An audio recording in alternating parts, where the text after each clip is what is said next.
So good day, USS Arlington families and friends. I'm Captain Paul Anzalata. Obviously, I'm taking my mask off here just as so you can hear me a little bit better, but we're still performing our COVID-19 mitigations. One of the reasons why we're doing this video. So this is just a chance to have you see the ship, see different areas on the ship, just as if you were visiting with us for the change of command. We're doing that on Friday. I'm recording this a few days in advance, just so that you can have a sense for what the ship looks like.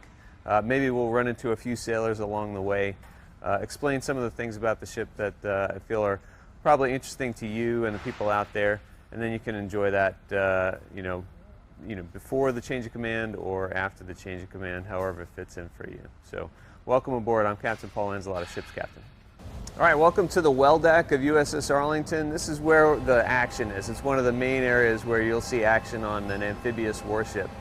So one of the unique things about this ship is we can actually ballast the ship or partially sink the stern of the ship in order to bring water into this well deck so that we can land landing craft air cushion vehicles, those are known as LCACs, as well as swim amphibious assault vehicles into the well, and then bring those vehicles up into the lower vehicle storage area or the main vehicle storage area where we're standing right now. So one of the main things about amphibious warfare is that we're pretty dynamic. We can change the condition of the ship in order to facilitate landing craft or sending craft from the ship out of this well to the beaches wherever we happen to be operating in the world.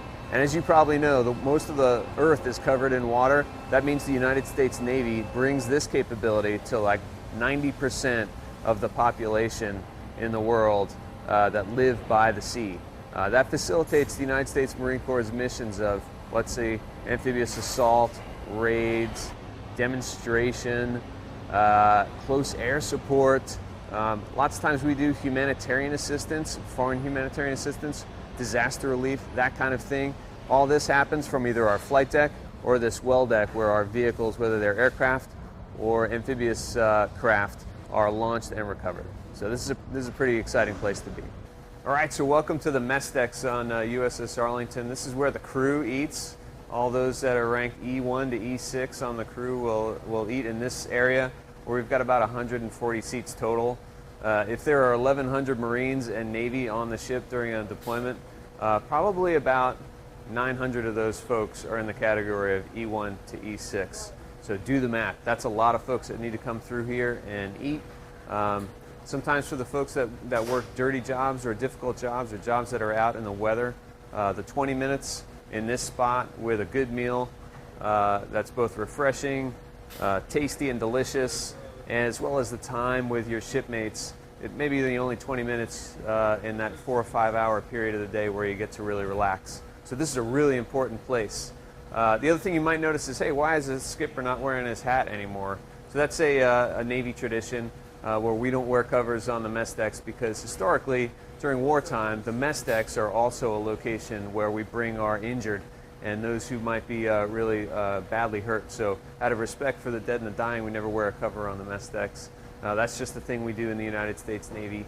And it's a little bit more a natural feel when you're walking about, getting your meal, and like I said, refreshing your body and your soul with just a little bit of a break before you go on your next watch, if you stand and watch, or your next shift if you're in like a shift work mindset. So this is a really important spot on the ship, and I'm glad you're getting to see it today. All right, welcome to the Wardroom. This is where the officers that are embarked in the ship, whether they're the ship's company or the Marine officers that embark with us, this is where we eat. This is also where we hold training occasionally. It's also where we hold briefings before we do important things like pulling in and out of port or shooting the guns for practice, something like that. We'll sit in this location and use some of the audio-visual equipment that we have to hold those briefings in a professional manner. I'll tell you, this wardroom is probably the best wardroom in the United States Navy, and I mean that both just the aesthetic, how it feels in here, the cleanliness, the quality of the food we get fed, as well as the quality of the officers that I get to serve with. On any given day, if you come in here at lunchtime, whether we're at sea or in port, you'll see officers sitting, enjoying a meal. Same meal that you get out on the mess decks, cooked and prepared with the same amount of pride and professionalism by our culinary specialists and our food service attendants. And you'll hear professional conversations and banter back and forth and a lot of camaraderie because our morale is pretty darn high on this ship. This is where the leaders of the ship eat, dine, coordinate, network, and like I said, conduct professional briefings and debriefings. So really important spot on the ship, a little bit smaller than the mess decks. Have about 40 or 50 seats that we can pack in here right now because of COVID-19. We've got those seats spread out as much as we can so that we can keep the right kind of throughput while also maintaining social distancing and all that we're doing right now. So welcome to the Wardroom.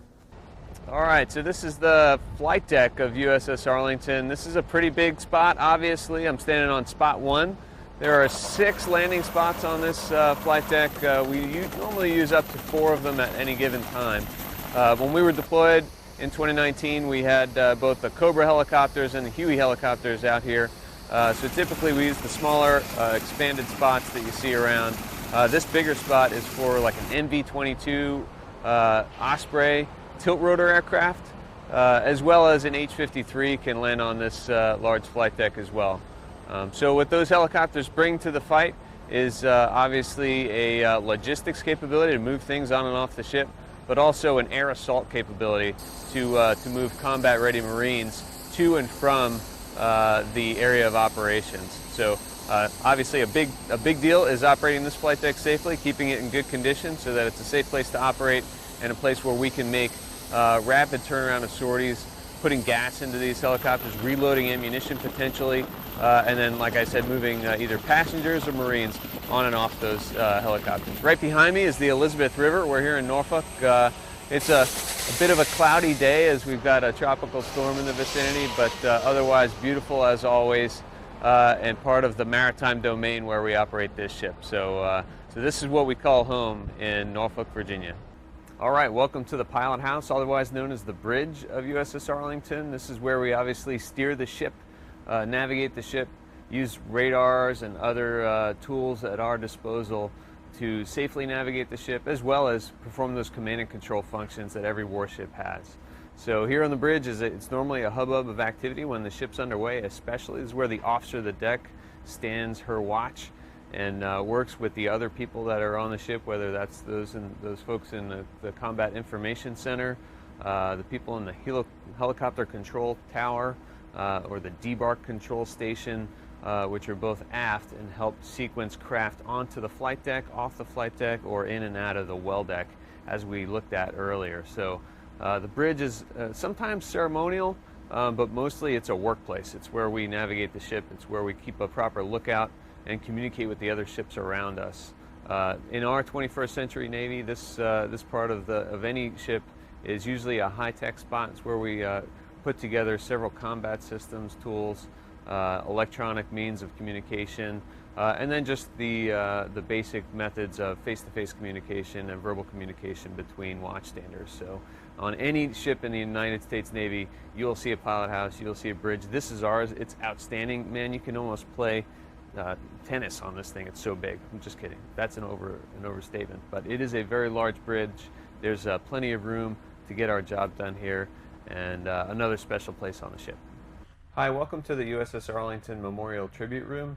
This is a special place on the ship because obviously it's where we have a solemn reminder of all 184 souls who were lost on 9/11, either in Flight 77 or in the Pentagon. So just to kind of explain how we connect this place to our heritage as well as to the crew, every sailor that checks in here to USS Arlington as part of their indoctrination comes through to this tribute room as part of the first things that they do to really make a connection with the heritage of the ship. And so USS Arlington is one of the 3 LPDs in the United States Navy whose namesakes have something to do, have a direct connection with the 9/11 attacks. Those ships are USS Somerset, USS Arlington, and USS New York. So here on USS Arlington, as you can see, the first part of our tribute room is a very solemn place where all the names of all 184 souls who were lost on that day are memorialized captured here so that we can reflect on that. The inner part of the tribute room here on USS Arlington has a collection of items that capture the events of 9/11, as well as some really important things from Arlington County. So first of all, the tribute room captures the history and heritage of the name USS Arlington. There were two other ships named USS Arlington in the history of the United States Navy from a significant period of time ago back in the World War II era and into the 1960s. Also, we capture here the meaning of our crest and all the symbology and heraldry that's on that crest is captured here, along with some words from the commissioning commanding officer, then Commander Darren Nelson, now Captain Nelson. Behind me is an explanation of the Pentagon Memorial, and that's an area right there in Arlington County next to the Pentagon site where the aircraft impacted the Pentagon. That's dedicated as a memorial also. And so for the ship's crew members who have never been up to Washington, D.C. National Capital Region, it's an opportunity for them to see that, as well as any other visitors on the ship who might not have been to the Pentagon itself. Next to me is a memorial quilt that was created by the students at Thomas Jefferson Middle School.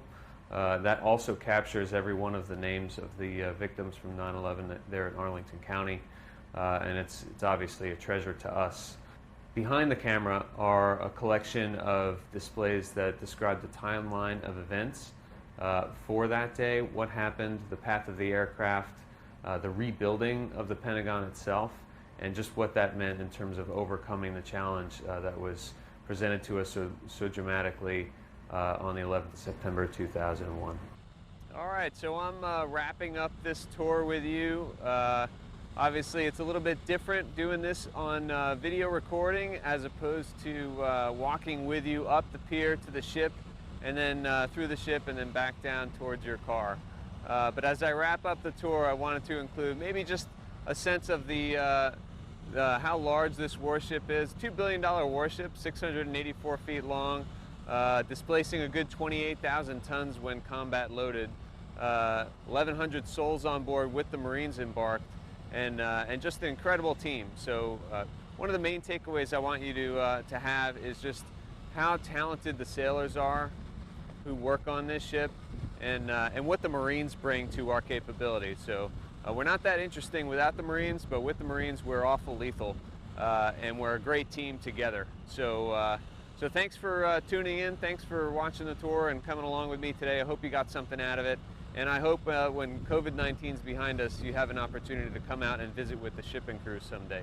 God bless you.